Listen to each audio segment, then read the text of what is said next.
Hello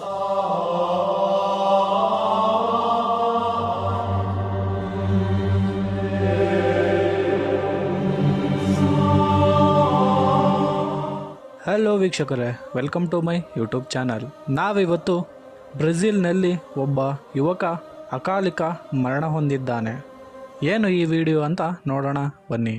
February 2025ರಲ್ಲಿ Brazil ದೇಶದ 14 ವರ್ಷದ ಬಾಲಕ ದಾವಿ ನುನೆಸ್ ಮೊರೇರಾ ಎಂಬ ಹುಡುಗ ದುರ್ಘಟನಾಕಾರಿ ರೀತಿಯಲ್ಲಿ ಮೃತರಾದರು. ಅವರು ತಾವು ಮಿಶ್ರ ಮಾಡಿದ ಚೂರು ಮಾಡಿದ್ದ ಚಿಟ್ಟೆ ಮತ್ತು ನೀರಿನ ಮಿಶ್ರಣವನ್ನು ಇಂಜೆಕ್ಷನ್ ಮೂಲಕ ತಮ್ಮ ಶರೀರಕ್ಕೆ ತೆಗೆದುಕೊಂಡರು. ಇದರಿಂದ ತೀವ್ರ ಅನಾರೋಗ್ಯಕ್ಕೆ ಒಳಗಾದರು. ಈ ಒಂದು ಘಟನೆ ಏನಕ್ಕೆ ನಡೀತು ಅಂತ ನೋಡೋಣ ಬನ್ನಿ.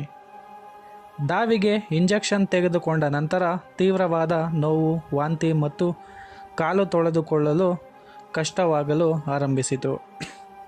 ಮೊದಲಿಗೆ ಅವರು ತಮ್ಮ ತಂದೆಗೆ ಇದು ಆಟವಾಡುವಾಗ ಸಂಭವಿಸಿದ ಗಾಯ ಎಂದು ಹೇಳಿದ್ದರು. ಆದರೆ ಅನಾರೋಗ್ಯ ತೀವ್ರವಾದಾಗ ತಾವು ಚಿಟ್ಟೆಗಳನ್ನು ಕುಟ್ಟಿಕೊಂಡು ಇಂಜೆಕ್ಷನ್ ಹಾಕಿಕೊಂಡಿದ್ದಾಗಿ ತಿಳಿಸಿದ್ದಾರೆ.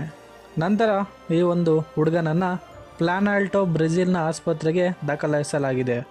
ನಂತರ ಹೆಚ್ಚಿನ ಚಿಕಿತ್ಸೆಗಾಗಿ ವಿಟೋರಿಯಾ ಡಿ ಕಾಂಕ್ವಿಸ್ಟಾ ಆಸ್ಪತ್ರೆಗೆ ವರ್ಗಾಯಿಸಲಾಯಿತು. ಆದರೆ 7 ದಿನಗಳ ಕಾಲ ಈ ಒಂದು ವೈದ್ಯಕೀಯ ಹೋರಾಟದ ನಂತರ ಅವನು ತನ್ನ ಪ್ರಾಣವನ್ನು ಬಿಟ್ಟಿದ್ದಾನೆ.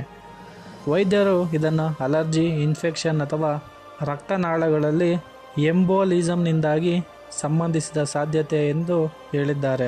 ಪೊಲೀಸ್ ತನಿಖೆ ಪ್ರಾರಂಭಗೊಂಡಿದ್ದು, ಇದು ಸಾಮಾಜಿಕ ಮಾಧ್ಯಮದ ಅಪಾಯಕಾರಿ ಚಾಲೆಂಜ್ ಅಂದರೆ ಆನ್ಲೈನ್ ಚಾಲೆಂಜ್ನ ಮೂಲಕ ಈ ಒಂದು ಹುಡುಗ ಸಾವನ್ನಪ್ಪಿರುವ ಘಟನೆ ಶಂಕಿಸಲಾಗಿದೆ. ಆದರೆ ಆ ಒಂದು ಚಾಲೆಂಜ್ನ ನಿಖರ ಮಾಹಿತಿ ಇನ್ನೂ ಲಭ್ಯವಿಲ್ಲ.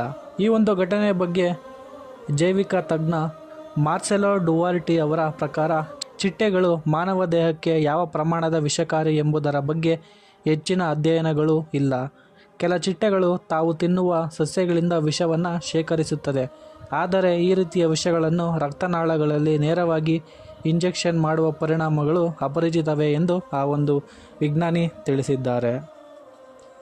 ಈ ಒಂದು ಘಟನೆ ನಡೆದಿದ್ದು ಒಂದು ಆನ್ಲೈನ್ನ ಚಾಲೆಂಜ್ನಿಂದಾಗಿ. ಈ ಒಂದು ಚಾಲೆಂಜನ್ನು ಮಾಡಲು ಹೋಗಿ ತನ್ನ ಪ್ರಾಣವನ್ನು ಕಳೆದುಕೊಂಡಿದ್ದಾನೆ ಈ ಒಂದು 14 ವರ್ಷದ ಬ್ರೆಜಿಲ್ನ ಹುಡುಗ. ದಯವಿಟ್ಟು ಪೋಷಕರೆಲ್ಲ ಮಕ್ಕಳ ಕಡೆ ಗಮನವಿಟ್ಟು ನೋಡಿಕೊಳ್ಳಿ. ಇದೇ ರೀತಿಯ ಇನ್ನು ಮುಂದೆ ಯಾವುದು ನಡೆಯಬಾರದು ಅಂತ ನಾನೊಂದು ಈ ಒಂದು ವಿಡಿಯೋದಲ್ಲಿ ನಿಮಗೆ ತಿಳಿಸ್ತಾ ಇದ್ದೇನೆ. ಧನ್ಯವಾದಗಳು. ಈ ಒಂದು ವಿಡಿಯೋ ನಿಮಗೆ ಇಷ್ಟ ಆದರೆ ದಯವಿಟ್ಟು ಲೈಕ್ ಮಾಡಿ, ಶೇರ್ ಮಾಡಿ ಹಾಗೂ ಸಬ್ಸ್ಕ್ರೈಬ್ ಮಾಡ್ಕೊಳ್ಳಿ.